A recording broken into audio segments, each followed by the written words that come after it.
الحمد لله رب العالمين والصلاة والسلام الأتمان الأكملان على خير خلقه محمد بن عبد الله وعلى آله وأصحابه ومن تبعهم بإحسان إلى يوم الدين وبعد. Ndugu katika imani, tukiwa bado tunaendelea kukumbushana yale yaliyo muhimu katika maisha yetu ya dunia ambayo yanaweza yakatutengenezea maisha mazuri baada ya kuondoka katika ulimwengu huu. Kikiwa ni kikao cha pili au majlisi ya pili, bado tunaangalia ma yajibu ala almaridh, mambo ambayo yanawajibika kwa mgonjwa. Mgonjwa anawajibika ayafanye mambo haya ikiwa ni maelekezo mbalimbali kutoka katika dini yake tukufu, dini ya Uislamu. Katika kikao kilichopita tulizungumzia mambo matatu ambayo mgonjwa analazimika kuyafanya kipindi cha yeye yupo katika hali ya maradhi. Jambo la kwanza lilikuwa awe na subira na aridhie kadari ya Allah subhanahu wa ta'ala. Jambo la pili, yatakiwa awe na hofu na matarajio katika maisha yake hayo ya kuumwa. Lakini jambo la tatu lilikuwa vyovyote itakavyokuwa, basi haruhusiwi kutamani kifo kutokana na maradhi ambayo aliyokuwa nayo. Leo tutaingia katika jambo la 4 ambalo ni la kwanza katika majlisi hii ya pili. Usia wa 4 ambao ndio wa kwanza kwa siku ya leo: wa idha kana alayhi huququn, ikiwa huyu mgonjwa ambaye tunasema mgonjwa huyu ikiwa ana haki za watu ziko kwake, labda ana madeni au kuna haki zingine ambazo tutazieleza hapo chini. Haki hizi zipo kwake yeye ambazo anahitajika azirudishe kwa wenyewe, basi mgonjwa huyu tunampa nasaha na kumshauri falyuaddiha ila ashabiha, basi haraka azirudishe haki hizi kwa wenyewe. Mgonjwa ambaye ana haki za watu, basi azirudishe kwa wahusika haraka kabla hajafikia katika hali ya umauti. Lakini atafanya hivyo intayassara lahu dhalika, ikiwa jambo hilo litakuwa ni jepesi kwake, wa illa au swabi dhalika, na kama hakuweza kwa wakati huo, basi ausie jambo hilo kabla ya yeye kuondoka katika ulimwengu. Maelekezo haya tunayapata katika maneno ya Mtume sallallahu alayhi wasallam, maneno ambayo ameyapokea sahaba Abu Huraira radhiyallahu anhu. Maneno haya yameelezwa katika sahihi Bukhari, lakini pia Imamu al-Baihaqi naye ameyaeleza maneno haya katika kitabu chake. Mtume sallallahu alayhi wasallam anasema, man kanat indahu madhlamatun li akhihi, mtu ambaye amekuwa kwake yeye kuna dhulma ameifanya kwa ndugu yake, kuna ndugu yake amemfanyia dhulma, min irdhihi, kutokana na heshima yake, labda alimvunjia mtu heshima. Na tunapozungumzia irdhi, heshima hapa, mfano labda mtu alimsengenya au alimfanyia fitna au alimtukana au alimfanyia maskhara na istihza au alimsengenya au alimsingizia jambo fulani, au labda alieneza aibu zake na siri zake bila ya mwenyewe kuridhia. Hizi zote ni dhulma ambazo umemfanyia ndugu yako. Au alkadhibu alayhi, au mtu alimsemea uongo mwenzie, yani akazungumza maneno ya uongo dhidi ya huyo aliyemdhulumu. Kwa hiyo yote mwenye kesi kama hii, kadhia kama hii, au malihi, au katika mali yake, kwa maana labda alichukua mali ya mtu au aliazima mali ya mtu, Mtume sallallahu alaihi wasallam anasema falyuaddiha ila ilaihi falyuaddiha ilaihi, basi haraka airudishe mali hiyo au heshima hiyo kwa mwenyewe. Kwa maana kama ulimsengenya, basi ukamseme vizuri pale ulipomsengenya, ukamsafishe. Kama ulimtukana, nenda kamuombe radhi. Kama ulimsingizia, nenda kamuombe radhi. Kama ulieneza aibu zake, nenda ukamsafishe kwa namna yoyote ambayo unaona kwamba nikifanya hivi itakuwa nimemsafisha huyu niliyemdhulumu. Kabla an yaati yaumul qiyama, ayafanye mambo haya kabla haijafika siku ya kiyama.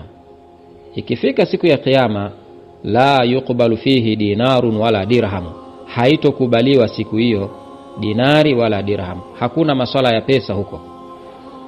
Hii pesa ni hapa duniani, lakini ukisha kufa huko hakuna kulipana pesa. Usio kasema mimi na pesa nyingi nitaenda kumlipa huko. Huko hakuna, hazifanyi kazi pesa huko. In kana lahu amalun salihun ukhidha minhu, ikiwa ana matendo mema huyu aliyefanya dhulma, basi yatachukuliwa yale matendo mema, wa u'tiya sahibahu, na atapewa yule sahibu yake, yule aliyemfanyia dhulma. Wa illam yakun lahu amalun salihun, na ikiwa huyu mtu hakuwa na matendo mema, ukhidha min sayyiati sahibihi, yatachukuliwa yale madhambi na makosa ya yule aliyemdhulumu. Fahumilati alaihi, basi atabebeshwa yeye yale makosa. Unaona ni hatari hii, ni hatari kubwa sana ambayo kila Muislamu anatakiwa achukue tahadhari. Na katika hadithi nyingine, waqala sallallahu alayhi wasallam min hadithi Abi Hurairah radhiyallahu anhu, Mtume sallallahu alayhi wasallam amesema katika hadithi aliyoipokea sahaba Abu Hurairah radhiyallahu anhu, na hadithi hii ameieleza Imamu Muslim katika kitabu chake juzuu ya 7, hadithi ukurasa wa 18. Anasema Mtume sallallahu alayhi wasallam, atadiruna mal muflisu, hivi mnafahamu nani aliyefilisika? Mnamfahamu aliyefilisika? Qalu, wakasema masahaba, almuflisu fina, aliyefilisika kwetu sisi tunayemfahamu, man la dirham lahu wala mataa, ni yule ambaye hana dirham, hana pesa, wala mataa, wala hana chochote cha kumsaidia katika maisha yake, yuko hohe hahe. Huyu ndio tunamjua sisi aliyefilisika. Wala hana mataa, hana fanicha yoyote, hana chochote cha kumsaidia. Faqala, Mtume sallallahu alayhi wasallam akawaambia masahaba, innal muflisa min ummati, hakika aliyefilisika, aliyefilisiwa katika umma wangu, yaati yaumal qiyamati bi salatin wa siyamin wa zakatin, ni mtu ambaye atakuja siku ya kiyama akiwa amefanya ibada ya swala, amefanya ibada ya saumu, amefanya ibada ya zaka.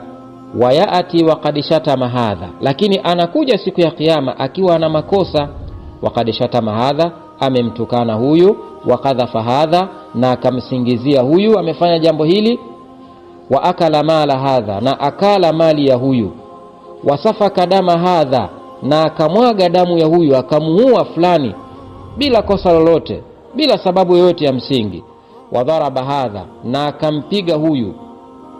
Fayuta hadha min hasanatihi, basi atapewa huyu katika mema yake. Huyu aliyemdhulumu atapewa mema yake, mema ya yule aliyefanya dhulma.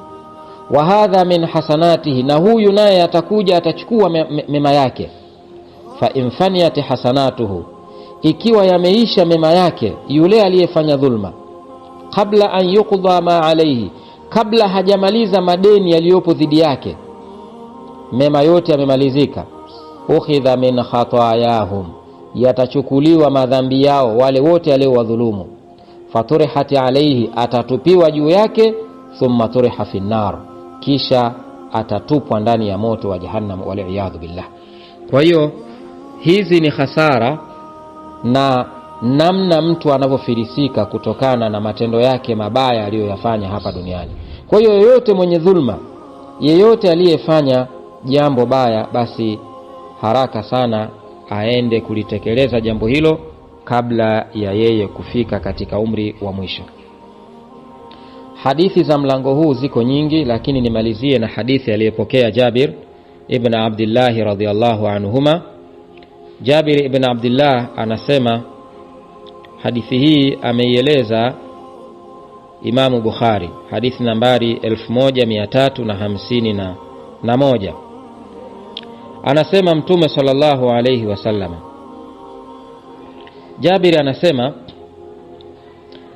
lamma hadara Uhud, zama ulipokaribia kufika muda wa vita vya Uhud, yani ulipokaribia wakati wa vita vya Uhud, daani abi min al-layli, aliniita mimi baba yangu wakati wa usiku. Huyu baba yake Jabir anaitwa Abdullah ibn Haram radhiyallahu ta'ala anhuma. Ni miongoni mwa wema, miongoni mwa masahaba waliotangulia wa kwanza kabisa kusilimu, akiwemo huyu mzee Abdullah ibn Haram radhiyallahu ta'ala anhu. Kwa hiyo ilipokaribia vita vya Uhud, akamwita mwanawe Jabir ibn Abdullah, ambaye ni miongoni mwa watoto wake ambao anawapenda sana, na yasemekana alikuwa mzee huyu ana mtoto mmoja tu wa kiume ambaye ni Jabir, na alikuwa ana watoto wengine wa kike ambao Jabir baada ya kufa baba yake basi akawa anawalea hawa dada zake. Kwa hiyo ulipofika muda wa Uhud, ulipokaribia muda wa Uhud, Jabir aliitwa na baba yake mzee Abdullah ibn Haram. Faqala, akamwambia maneno yafuatayo, anamuhusia mtoto wake: ma urani illa maqtulan fi awwal man yuqtalu min ashabi an-nabii sallallahu alayhi wasallam.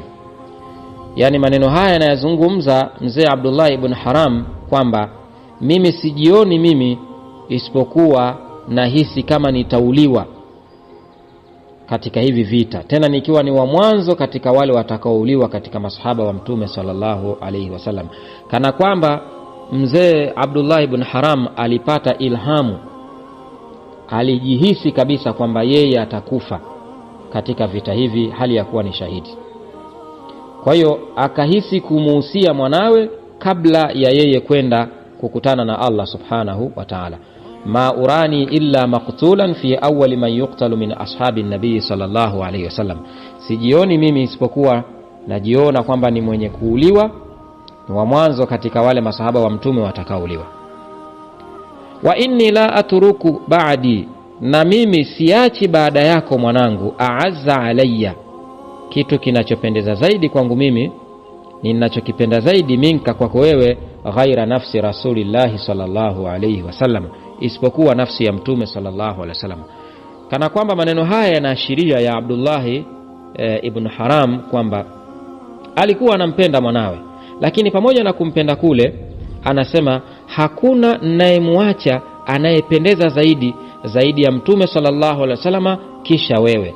Hapa unaona pupa ya masahaba, walikuwa wanawapenda sana, wanampenda sana Mtume kuliko chochote. Na hii ndiyo hali ya muumini, anatakiwa ampende Mtume sallallahu alaihi wasallam na Allah subhanahu wa ta'ala kabla ya kupenda mali wala watoto wala familia.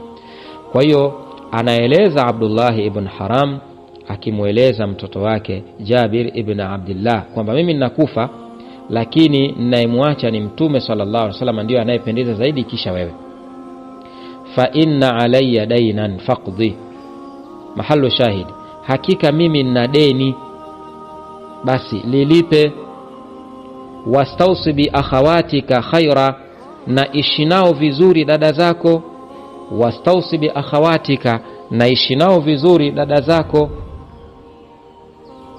Fa asbahna fakana awwala qatili, basi tukamka asubuhi akawa ndio wa kwanza katika wale masahaba waliouliwa. Lakini hapa ushahidi ni wapi?